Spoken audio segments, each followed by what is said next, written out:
Welcome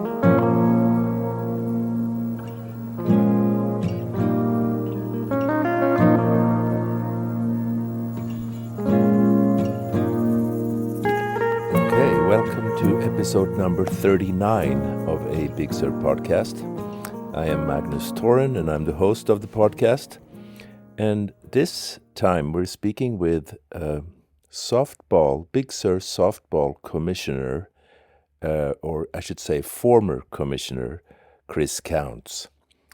Chris has been the commissioner for the Softball League in Big Sur for 20 years, or at least close to 20 years. And we're speaking about this Big Sur phenomenon, which is an extraordinary softball league. And as you will hear, it is nothing short of extraordinary. I hope you enjoy this conversation as much as I did. Thank you. Well, to me, home runs are the most boring thing in the world. Every game out there is kind of like partying in 1999. We had players attacked by Yellow Jackets during the game. There is an argument after he scores. The state park always wanted to get rid of us. So they could bring their dogs in and they could bring a six-pack in, but we couldn't. Right. Said all we need is a fly ball to left field. I know that's a lot of pressure. And Ira drilled that thing to left field. And you only get a single, and each team can only hit one tree ball to right field each inning. That's how you break a windshield. 20 years ago, we went to wood bats. That was a brilliant move. That, by the way, was Brendan Wall's idea. It was real controversial, the idea that players were coming from town and playing.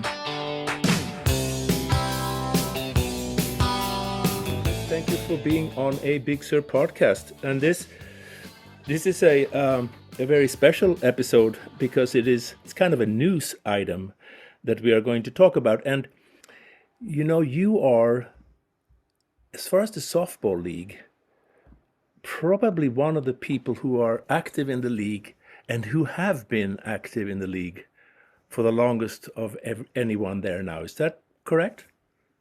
I'm in second place right now behind the venerable Angus Wagner, who was in the league when I started and whose playing career actually dates back to the 1980s. Okay. I started in 91, and I do not believe there's anybody still standing other than Angus, who was there when I got there in 91. Okay. So then when I played briefly on a team called Over the Hill Gang, you were probably not playing, because I think I played in the late 80s. Okay. Yeah. And you were hardly old enough to be over the hill in the late 80s. I know, but I was from Sweden, so I had that huge handicap. So you had extra, okay. You were handicapped. Yes. In fact, when I went down for my first game, my wife Mary Lou asked me, "Do you have a mitt?" And I turned around and said, "What is that?" So that was that is the level of my knowledge about softball or baseball at that time. But you know, throwing a ball and running and hitting it, I could do. The only trouble I had was in the outfield when a ball came into my hand and everybody started screaming at me to throw it to different places. So that was a challenge. Yeah, you kind of have to figure that one out before the ball gets to you where it's going. That's kind of how it works. Exactly. You kind of got to play it through in your mind, all the possibilities. Right. And I don't think that a situation like that does not call for discussion. No, there's no civil discussion going on at that time. Right. So, but you of course know a lot about the history of the softball league, because you have been involved since then, and I'm sure you've talked and heard stories from the past. Because I thought maybe it'd be fun to talk a little bit about the history of the league. Do you know when it started? Well, the best history that we've come up with so far, the farthest back we can trace softball in Big Sur is about 1941. And the way we came up with that date was at one point about 30 years ago, the state park decided they wanted to get rid of softball. And so as part of an effort to keep softball there was kind of a grassroots protest that formed to keep softball. We did a bunch of research, and Jeff Norman, the late Big Sur historian, he came up with a bunch of information about how during World War II there was some kind of work crew stationed here, and as early as about 1941 they were playing ball on that field, just to pass the time because they could.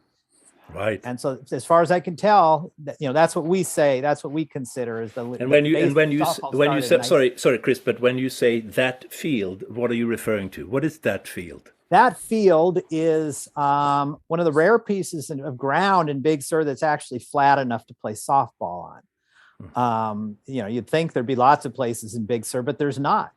And at one point, the state park actually told us we needed to leave, and so we needed to go find another field. And so I actually spent an afternoon with the state park ranger, and we drove up and down the coast and looked at all the public property where you could possibly a field. And the only place that seemed feasible was at Point Sur, but then we'd be dealing with brutal wind and fog all summer long. Mm-hmm. And so it was because of that effort that the state park conceded that we had no other place to play. And because we'd been there so long, we should be grandfathered in. And that's how we got to stay there. But at one point, they decided we were just too much trouble and they were going to get rid of us. And they tried. What year was that? Because I remember this. But what year was this approximately? I first played in 91, 92, that era. Yep. And so it was right about that. It was right when I joined, this effort was going on to find out, to find a new field for it, because we were going to have to leave this thing because state parks had decided they were going to put tent cabins there. Ah, okay. And the curious thing about it was that their reasoning for kicking out the softball league was that we were compacting the earth in an unnatural way. Right. And somehow tent cabins was going to remedy that. Right. How long did that hiatus last? Hiatus. There's no hiatus. This was all we were playing while the negotiations were going on. But I will say in retrospect, nobody more than Bruce Campbell saved that league. Right. He went to great lengths to convince state park officials that they were in the wrong. And they backed off, and we're playing 30 years later. So I got to tip my hat to Bruce for that one. Wow, that's wonderful. But you mentioned that it was reasonably flat. But one of the things that I recall playing outfield, it's really not that flat. Exactly, and running sort of backwards with the high ball coming towards you, looking at the ball. You often had a chance of hitting like pretty deep holes in the ground and spraining your ankle as you're running backwards. I don't know if that's still the case in the field, is it? Oh yeah, there's a large civilization of ground squirrels that inhabit the earth underneath the field. And so before every game, literally, we have to go out there and we have to fill in a bunch of holes. Right. Which they clear, within a couple hours.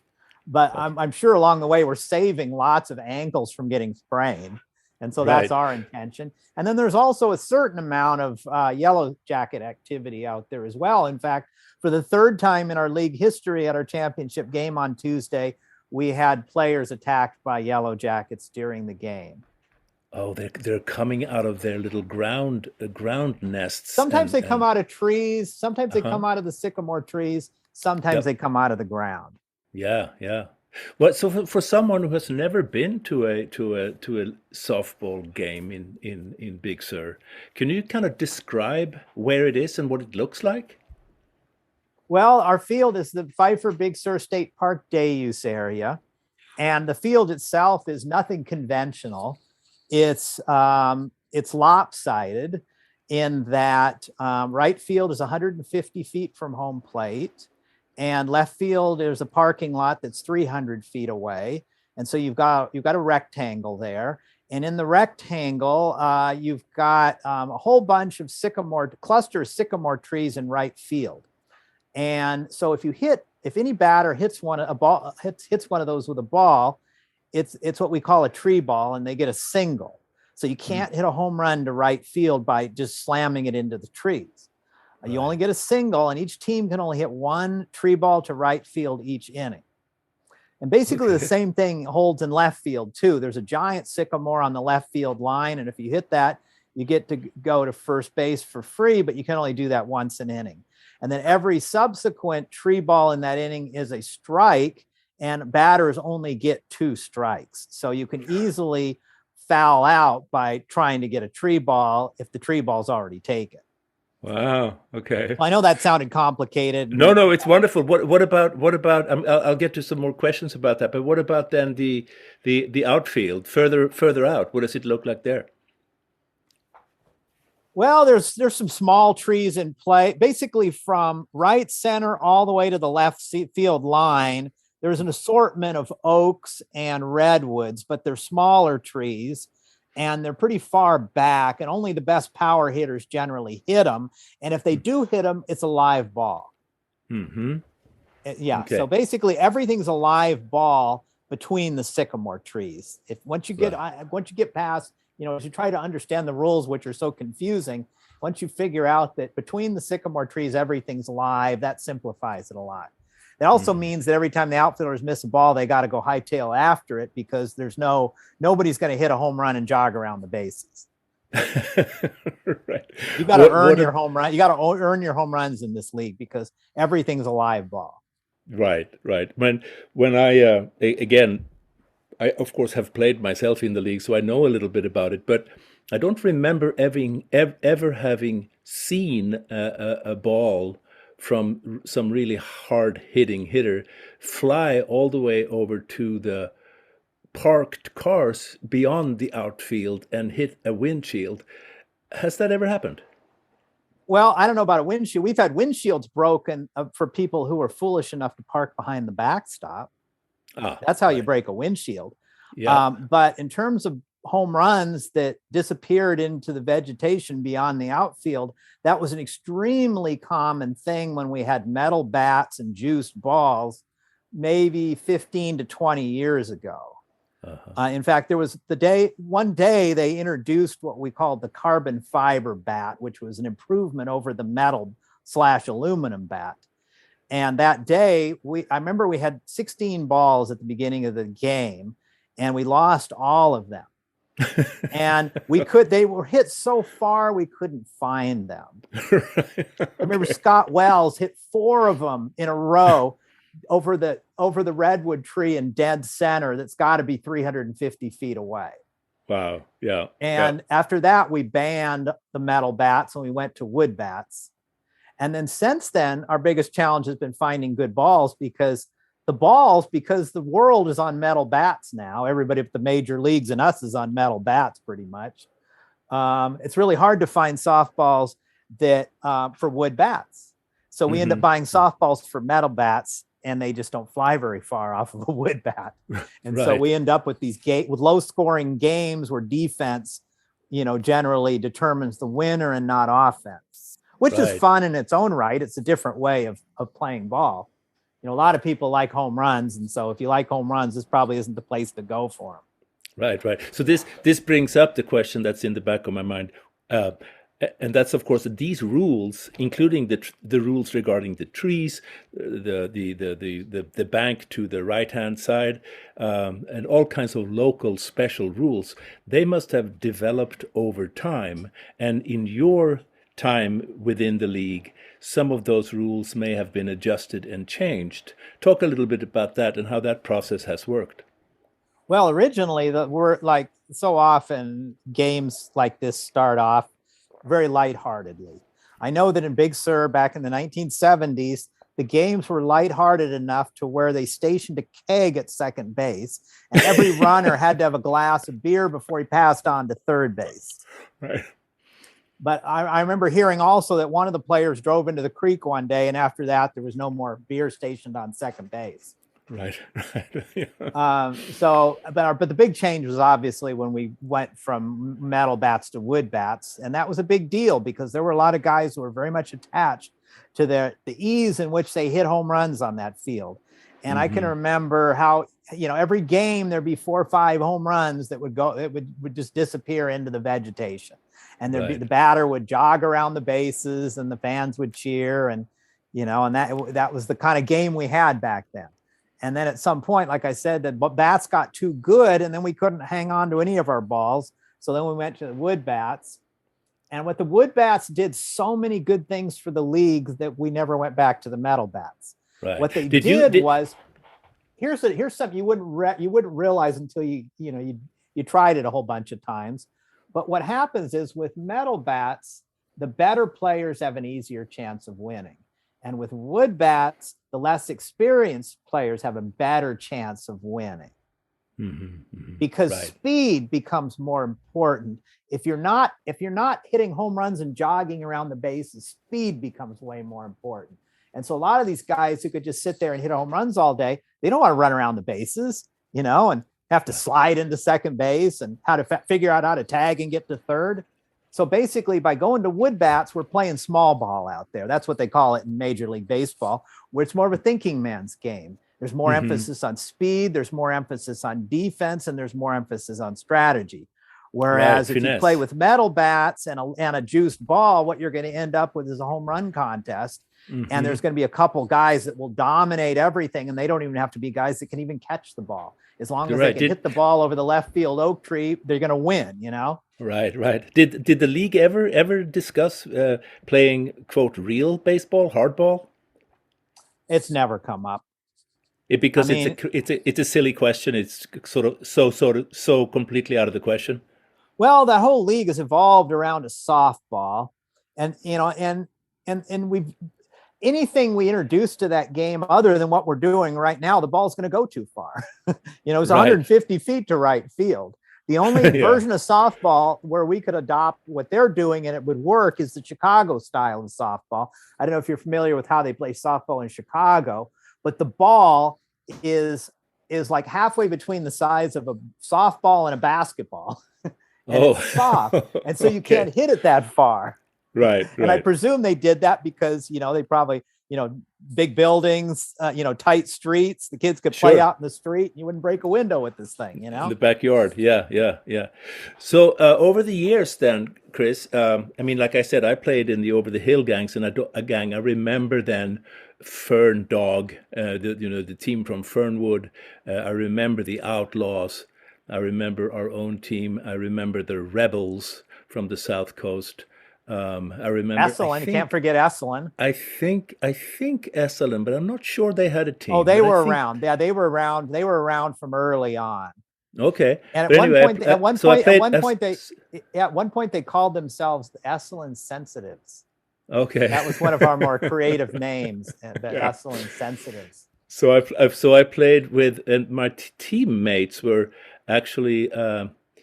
I think Micah Curtis and certainly Wayne Highland and Randy Mikowski would have been on that team. Exactly, Randy Mikowski and his dad Everett.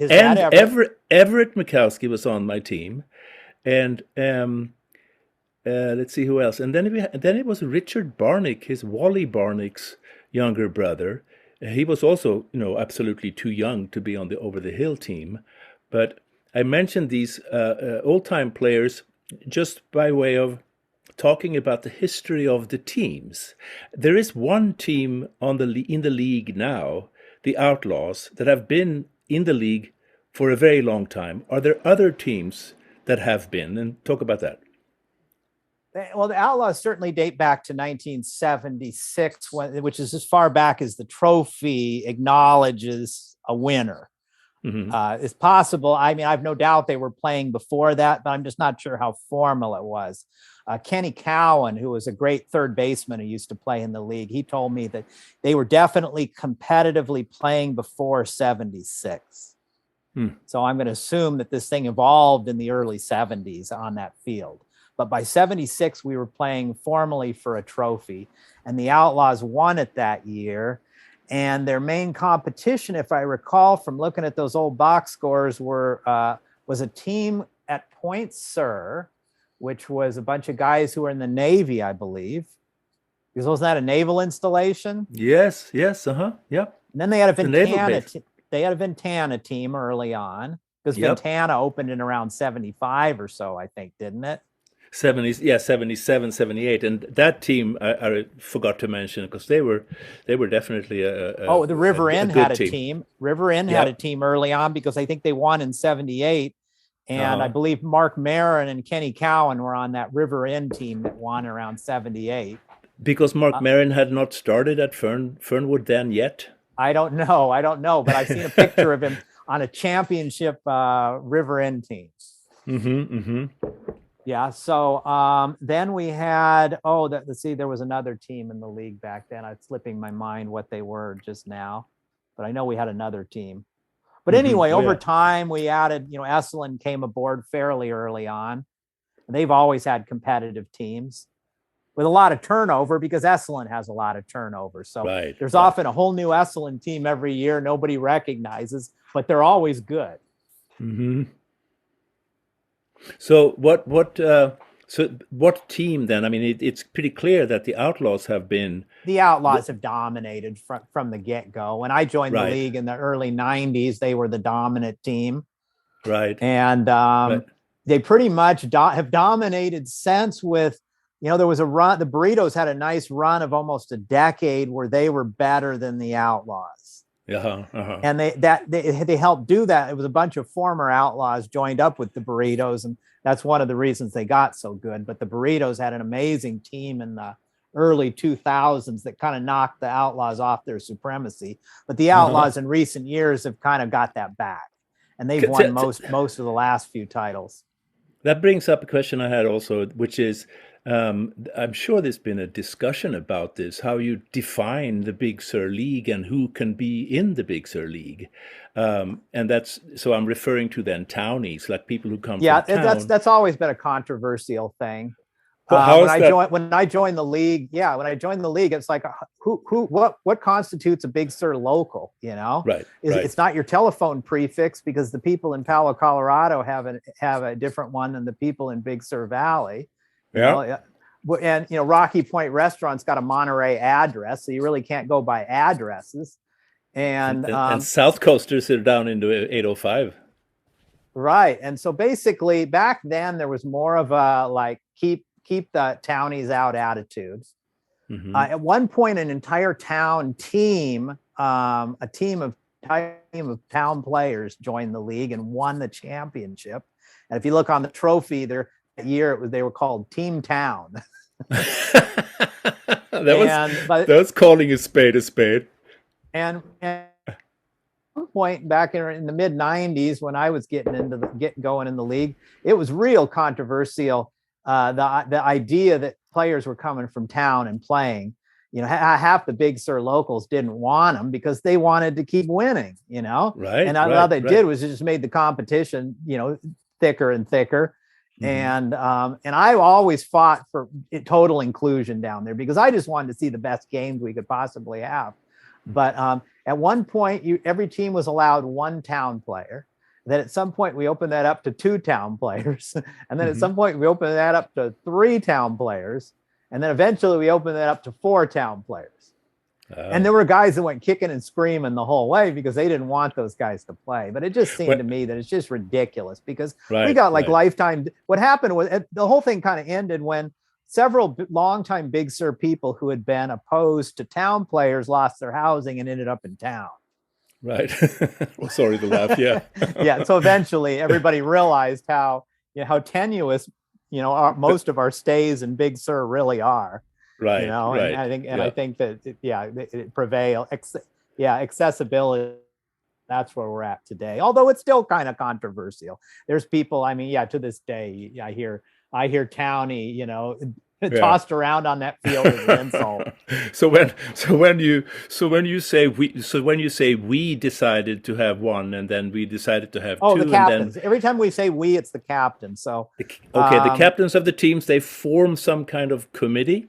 the commissioner is in Commission. charge of Hmm. making decisions. And during the 20 years I was commissioner, what I would do is simply ask the commissioners what they wanted to do and hold a vote.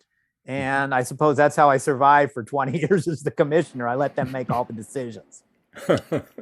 Now that's big news. You were commissioner for 20 years. Yep, about 20 years. Wow. Ah, tell me a little bit about the challenges for you then during that time. Well, one of our biggest challenges was, we never used the state park always wanted to get rid of us. So Hmm. getting along with, doing what the state park asked us to do and keep the peace around there was always a bit of a challenge. Mhm. Because you get a bunch of young guys together and they get all worked up playing ball. They want to have a good time, and sometimes that got in the way of state park rules. And so we had, over time, I think we've come to a great place with the state park, but it was once somewhat of an adversarial relationship. So I think Mhm. that Mhm. as commissioner, that was probably my biggest challenge was, they had imposed some pretty harsh rules on us that don't even exist anymore. We were treated differently because of past problems than a tourist who was visiting the park. So they could bring their dogs in and they could bring a six-pack in, but we couldn't. Right. And so for That's many years, I had to play the cop there and tell people they couldn't drink and they couldn't bring their dogs in. And then this year was the first year we brought back both the beer and the dogs. So, and we didn't have any problems, knock on right. wood. We Yeah. made it through the season. Nice. Have there ever been a state, I think there have been a state park team on the league, right? There have been many state park teams, and Right. currently there's a state park team that's known as the Condors. Okay, great. Yeah. So that should help a lot in terms of the It relation. it it may it, it's worth a ton Yeah. to Yeah. get those guys involved. It's really, yeah. I mean, there really should always be a state park team in that league. It's less of a league if you don't have one, Right, right. because they're So the home before, they're the home they're the home team, yeah, yeah, right, of course. and they've So really before, got they've before, be- really gotten into it the last couple of years. I mean, their players have poured enormous, because they live there on site. They poured an enormous amount of energy into fixing the field. And one of the state park players during our championship game brought a pizza oven out there and made some ungodly number of pizzas for the hundreds of fans who were in attendance. right. So before we start talking about the 2022, I want to just ask you a couple of questions. One is, over the years, talk about the greatest home run that you ever saw. Well, to me, home runs are the most boring thing in the world. Oh, I'm To me, sorry, that was a bad no, question. to me, defensive play. Well, and I think you'll hear that from a lot of baseball fans, because the novice baseball fan loves the home run. I remember the first home run I ever saw as a kid. I thought that player that hit it was the greatest player who ever lived. It was the most amazing thing I'd seen in my life up to that point, a home run. Yeah. But as somebody now who's played the game a long time and loves the game and digs deep into the nuances of the game, defense is what is interesting to me. Hmm. And because if you have perfect technique and the right pitch, you can hit a home run. Right. And you can often do it, and the defense is standing there flat-footed while the ball's sailing over their heads. Where defensively, if you want to make a great play, you want to make a play that changes the outcome of the game, that requires both creativity and effort. Hmm. Right. And often right. an extraordinary amount of effort. So, what is the most beautiful defensive play then that you've seen over the years? Oh, I've seen a million of them. But anytime the player leaves his feet and he's basically, sailing through the air like Superman, and the ball hits his glove and his knees hit the dirt, and there's a big pile of dust that goes up and the fans go bananas. That's what I'm looking for. Oh, good. Yeah, And we what had one about of those. We had one of those the other night. I mean, Yeah. we wouldn't have even been in that championship game if our right fielder Cheyenne Stone. No, no. You're getting Okay. ahead of yourself now. Okay, I'm We were getting going ahead of to, myself. Yeah, we were going to build up that excitement, but now we Okay. deleted one ingredient, but that's okay. Um, So you mentioned the fans. So what about the fans over the years? Have they come and gone, or have there always been a great amount of You fans could at the look at, games? you could add up our fans, and then you could compare them to the audiences they get at the games in Monterey. You know, Monterey, a city of what, 40,000 people, Yep. surrounded by a couple of cities of 10 to 20,000 people. You've got 100,000 people living there on the Monterey Peninsula, and they've got an old thriving softball league, and we blow them away for attendance every single game, Hmm. which Wow. tells you how much the Big Sur locals love their softball. Wow. Yeah, that's great. I heard the current commissioner, who is Ira Comello. I think he's the one who introduced this year's final game, the championship game, and because I saw it on a video that's available on YouTube from this game that happened last Tuesday, and he said when he introduced the game that he thought that this was the best season, as he said, ever. So what was it Um, that he was referring to, do you think? Why well, why was this? my theory is that every year is that each year it just gets better and better and better, because I think part of it is that everybody appreciates it more, because as more and more people discover it and more people leave Big Sur and follow the games online. And I'm just amazed at all the people on the internet that are fixated on the games in Big Sur that live 1,000 miles away now. It's Ah, like, so that the more alumni players we have, the more years that have passed, and the more things we figure out right. I mean, 20 years ago we went to wood bats. That was a right. Yep. brilliant move. That, by the Yep. way, was Brendan Wall's idea. Brendan Uh-huh. Wall of the Yep. Outlaws Yep. came up with that one, and that I think that did more good for the league than any other change we've ever done. Was to Wow. get rid of those darn metal bats. So with thinking about all those people from far away, do you think there's money to be made here for people betting on the games? Ha! I've never been, gambling's not my thing, so I'll Huh? leave that to the gamblers to sort Okay, out. well, we don't know yet. And there is one more thing before I want you to do a little rundown of this year's league and how this year unfolded with all the teams that were participating. And that last question is, I heard from someone that the team members of the Outlaws, that they get free beer at the Nepenthe bar all year long. Is that true? I wouldn't be surprised. I mean, I have many times offered players free beer to play on whatever team I was on. I mean, beer amongst young men is a commodity of that's greatly transacted in all sorts of situations.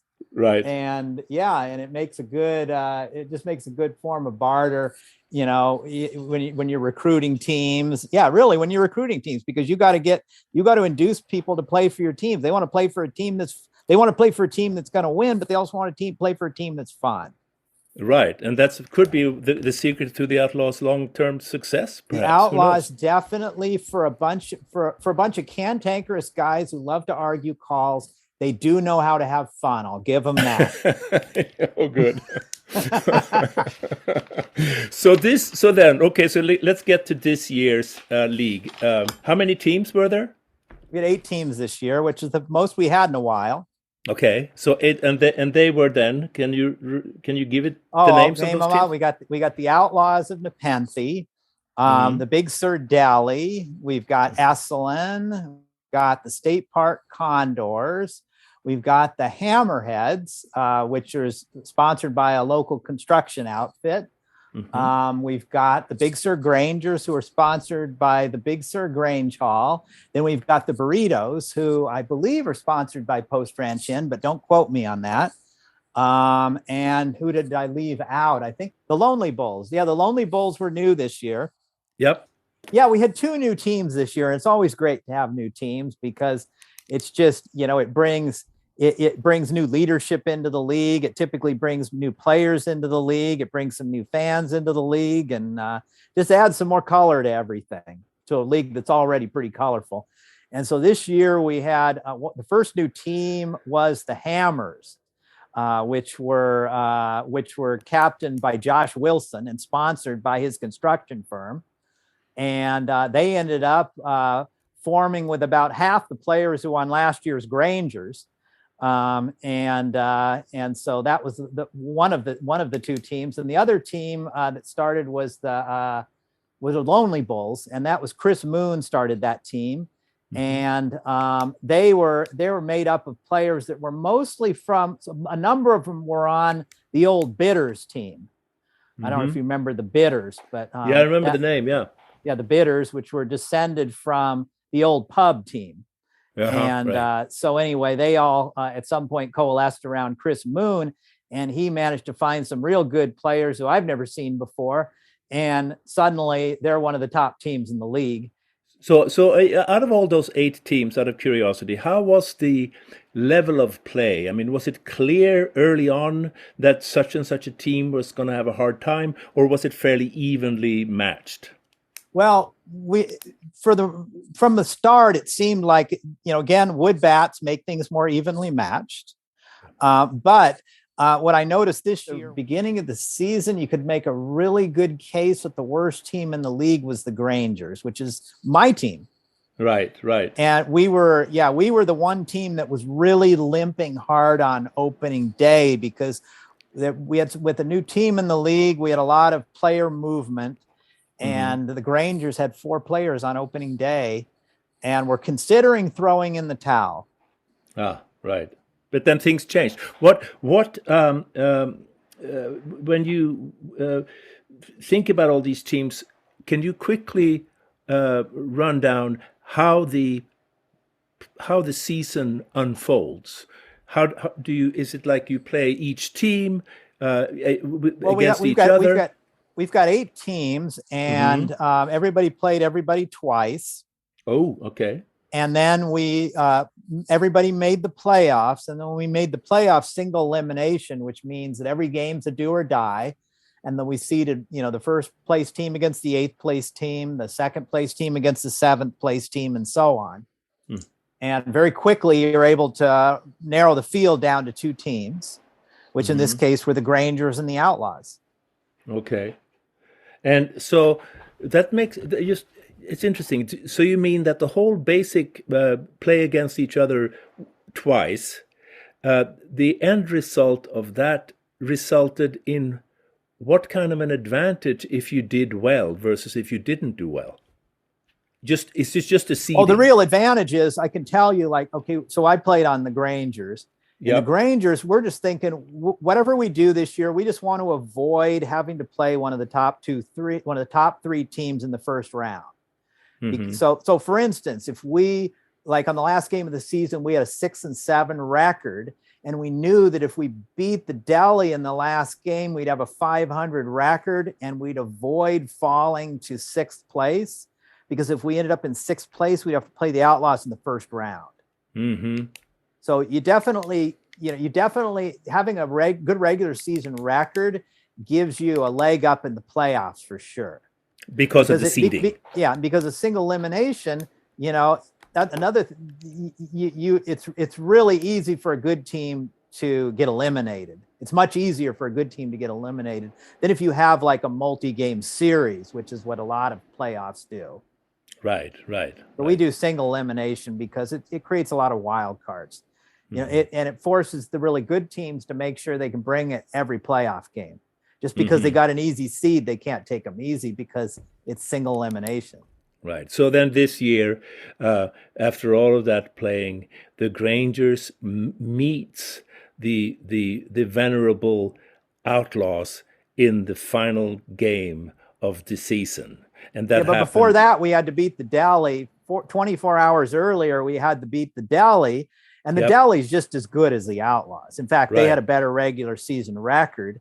We could have easily lost to either the Delhi or the Outlaws. Both of those teams have, to put it in perspective, both of those teams have killed us many times. Right, of course. So you were the underdog here on last Tuesday in the final game. Oh, without a doubt. Can you do a short resume of what happened? Okay. Well, to be fair, our team got a lot better over the season. we had some real breakthroughs on recruiting, and we got a great bunch of young guys from Carmel High that joined our team. And we also got a guy who played last year from Cal State Monterey Bay. So suddenly we had a competitive team, and it all came together relatively quickly, mostly because the old guys that we kept signing up kept getting hurt. And so we were having trouble just keeping a lineup out there. And so we started recruiting some young guys, and we just got really lucky and recruited some great ones. Mm-hmm. And they just fit. Everybody just kind of plugged right in there and fit. It was really kind of amazing. So you felt that you had a chance against the Outlaws? I recall back when we were at a sub 500 record, our captain, Dylan Tesher, every time you bring up the future games with him, he'd say, we're winning the championship. There's no question about it with this team. He was absolutely convinced before we even had a 500 record that we were a shoo-in for the championship. And everybody just kind of smiled at him like, yeah. But I've been around too long to have that kind of starry-eyed optimism, Right. But he called it. He called it like back when our record, we were deep in the cellar. Mm-hmm. Yeah. And so then we got to play the Deli. And it was it went right down to the wire. I thought for sure they were going to catch us at the end like they always do.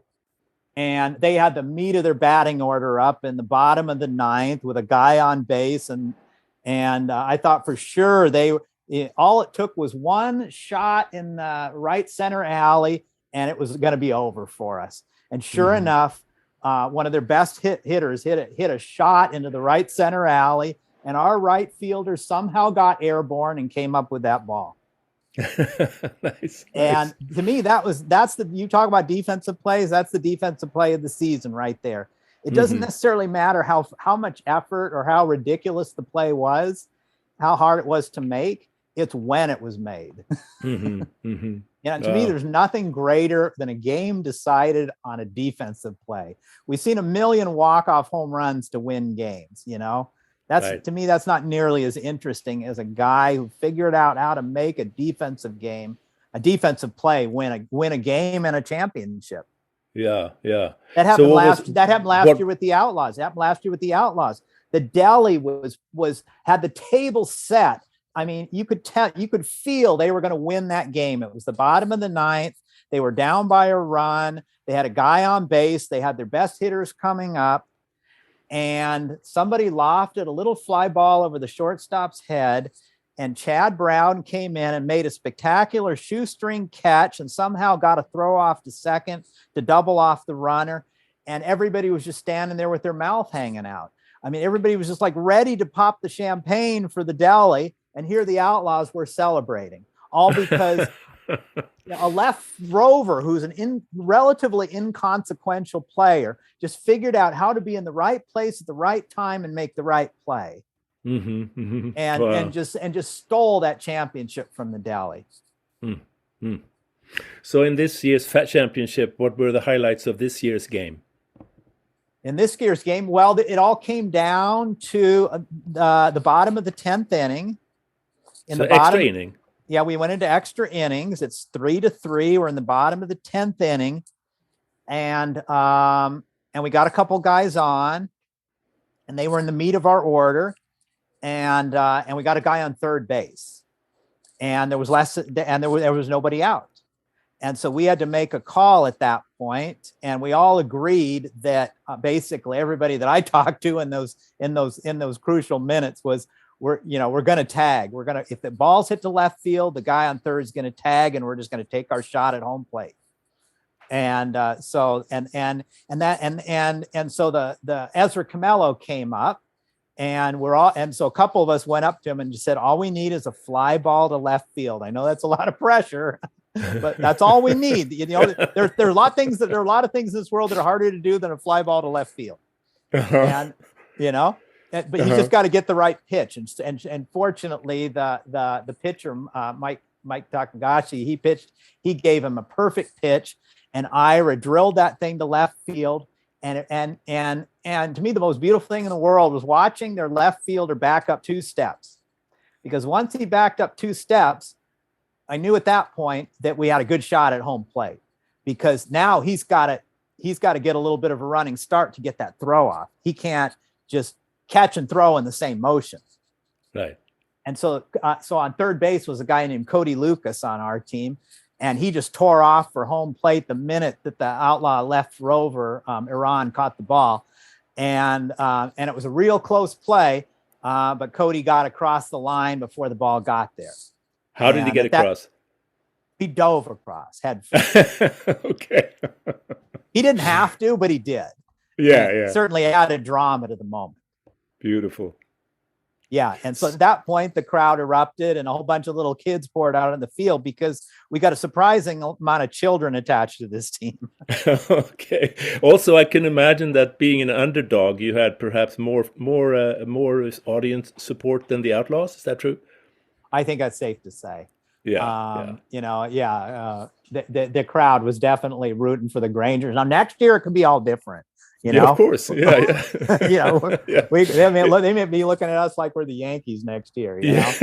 Yeah. For one season, we were definitely the underdogs, and that's always a beautiful thing to be in that place. Yeah. So that was a good ending of a good 2022 softball season, correct? It was a great season, and I think another thing that made it great was, after all this COVID stuff, here we got a chance to go out there and and act like it was 1999 again, Right. And the truth of the matter is every game out there is kind of like partying in 1999, because there's a total retro vibe out there. We're playing America's national pastime with wood bats, We're in Big Sur. We're about as far from whatever's hip, in the world is, And yet we figured out how to play a version of softball that's funner to play and funner to watch than any other version that anybody's come up with anywhere. I challenge anybody anywhere to show me a version of softball or baseball that's this fun or to watch or play. Right. So this year, you always have somebody from the Monterey County. I think our supervisor has been there. I think our congressman has been there. Yeah, Mary Adams has thrown out the ball at a couple recent championship games, but Jimmy Panetta has kind of taken over those. I'm not sure. I think he's a little higher on the totem pole of local leaders, and so maybe that's the reason. But he was there last night and he threw the ball out and did a great job. Also, we had a guy by the name of Josh Oblitz, and he brought his electric guitar and an amplifier, and he did a wonderful version of the Star Spangled Banner. And he kind of followed in the footsteps of Jeremy Slate, who's done that many times out there before championship games. Played the Stars. It was great. It was wonderful. Yeah. So what do you hope for, Chris, for the 2023 season? What is your wish list, let's say? There's nothing I could possibly ask for that I haven't already received from that league. Honestly, as long that the greatest gift is that league just keeps on rolling. Yeah. What about just kind of fun to speculate? Would more teams be more fun? No, eight's perfect. Eight's perfect. Yeah, because mathematically 8 is perfect. Right. And so it makes it really easy to organize around 8 teams, and it's very difficult to organize against 7 or 9 teams. Yep. And it's a lot of effort has gone into creating 8 teams, and I hope we can always keep 8 teams going. There have been years where we've had to do 6 or 7 teams, and hopefully we can just keep the interest up here. Yeah. And your personal role in the league has changed since you are no longer the commissioner. Are you, quote, sort of just a player now, or do you have some other function? No, well, actually what happened was after last season, I stepped down as commissioner. And then Plasha Will formed a nonprofit organization around softball, and then the original board members became myself, Ira, and Plasha. So she's treasurer, I'm secretary, and I guess Ira would be president of the board. Oh, wow. So this is a nonprofit and the mission of that nonprofit is what? I don't know if we've ever really defined it, but I think it's pretty straightforward. Provide, you know, fun and competition for the community of Big Sur In the form of softball. in the form of softball. Yes. Yeah. Okay. Wow. Great. So, as far as you're concerned, you have high hopes for many, many more years of wonderful softball. Every day that thing continues, to me, it's a victory. We've something, in a world where everything seems to be falling apart at the seams, when, Yeah. you go down to that ballpark and it is like somehow magically all evaporates, Right. It's just a big, warm, fuzzy blanket of, fun times and great plays and great camaraderie. Yeah. Yeah. Well, I think we've covered it, Chris. Do you have anything else you want to talk about, mention around the softball league? No, Okay. I think we pretty much did it. Yeah. I don't know. I mean, there are of course little anecdotes around the various teams and perhaps individual players. I also thought back in the days when I played, there were oftentimes pretty I mean, really intense arguments and incredibly intense emotions flaring up. And those are Well, some. and I think that's one of the things that makes our league somewhat unique is that we do allow people to argue with the umpires. Uh-huh.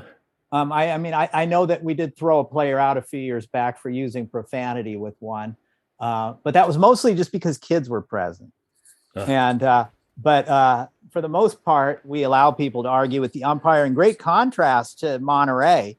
In Monterey, if you argue with the umpires, they'll throw you out of the league for life. I mean, they have no tolerance for arguing with the umpires. And to me, arguing with the umpires is kind of part of the game.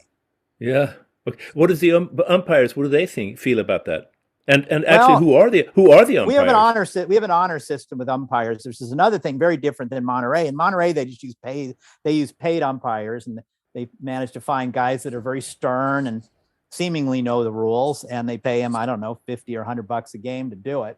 But what we do is, we play 2 games a day. We play games at basically 5:15 and 6:30, and so the captains for the 2 early games are responsible for umping the late game and vice versa.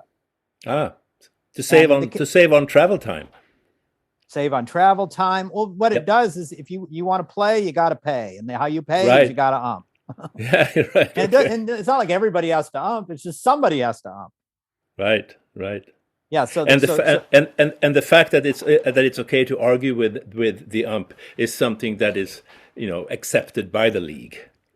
I don't know if it's so much. I don't know if there's like a conscious strategy here to argue with the umps. I think it just kind of happens Yeah. because it's Big Sur and everything's pretty loose, and people just letting things flow. The words out of their mouths. Right. It's just it's just. I think that if you took away the emotion around whether a play is right or wrong, you're taking away something from the league. I think it's Yeah. just one of the Yeah. many things that adds to what it makes it so great. I mean, when you Yes. think about baseball, can you picture a time in baseball where there wasn't a good argument going on the field? It's just Right. part of the game. Who was it that? Sorry, I forget the name of the player one of the Granger players that made it back to home in the final play of this year. What was his name? You mean the guy who scored the winning run? Yeah, Cody Lucas. Cody Lucas. So is there anyone complaining about or objecting to Cody Lucas's finish there? Are there any protests? Oh, well, it's interesting. It's interesting because if you watch the clip of the game, there is an argument after he scores. That's what I thought. He slid into home plate. He sort of slid. He kind of dives into home plate. And then Right. you see Angus pointing at the ump and pointing at home plate. And then Angus throws his arms up in the air. And I'm over at third base, and I'm not celebrating because I thought for sure they were going to call the thing back Mhm. because he slid. but Right. there was also talk about getting rid of that, the no sliding into home plate rule. And I couldn't remember at that point how we resolved that. Ah, but he's not touching the home plate. I mean, He's how not I'm touching home plate. Right. right, So that was right. one of those gray areas in the rules. And he didn't Hmm. really slide. He dove.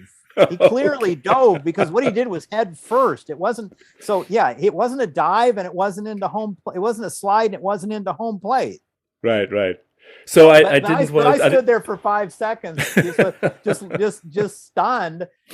As the celebration began, I'm thinking the celebration might be getting going a little early here. Right. But then And what I could let's put a lid on this now, though. Let's not open this can of worms so then because I there look are. at Angus, and at some point I saw Angus bring his hands down, and I Yeah. realized that Angus had given up at that point.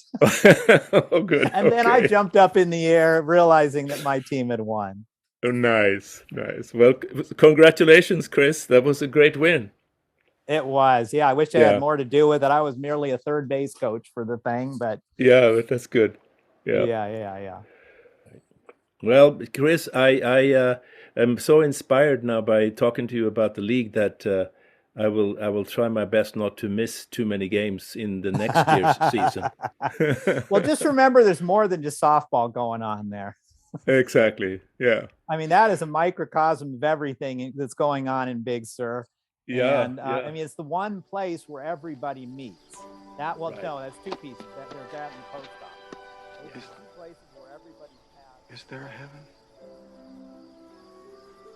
Oh, yeah. It's the place dreams come true.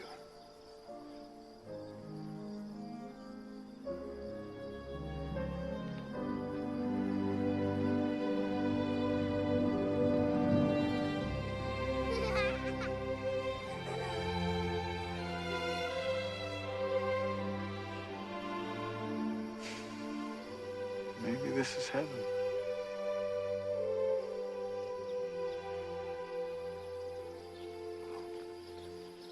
Good night, Ray.